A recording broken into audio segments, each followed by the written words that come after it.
Hi there. We're continuing our journey through the Proverbs, the Mishle Shlomo, and the life sayings of Solomon, and we're in chapter 13, looking at verses 7 and 8.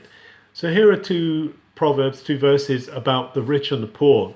First of all, it talks about the duplicity of people who pretend to be rich and they're actually poor, and there are those who pretend to be poor who are actually rich. And it's about the duplicity of hearts, trying to look something other than we are. What is really to be commended and what is really worth doing is just to be transparently open and full of integrity.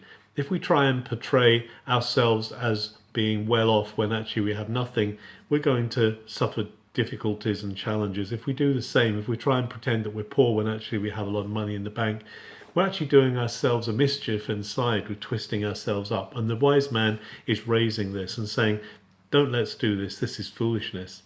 And then talking again about wealth and poverty, he says that the rich man is going to have to be prepared to give up something of his wealth to protect himself. It says that a man's wealth is ransom for his life. And we know that if people have a lot, if you have a lot of money, you've got to spend out something to protect it and to make sure it stays. Whereas he says the people who are poor have nothing to worry about. They don't have anything to try and protect. And so he's kind of saying actually it's no problem not having very much in those situations, so you have less worries.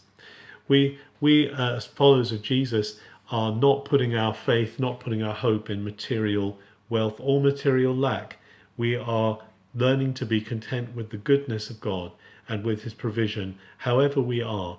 To be content where we are is good, and certainly not to portray something that is not true of ourselves. Let's learn to live in integrity and be who we are boldly with God.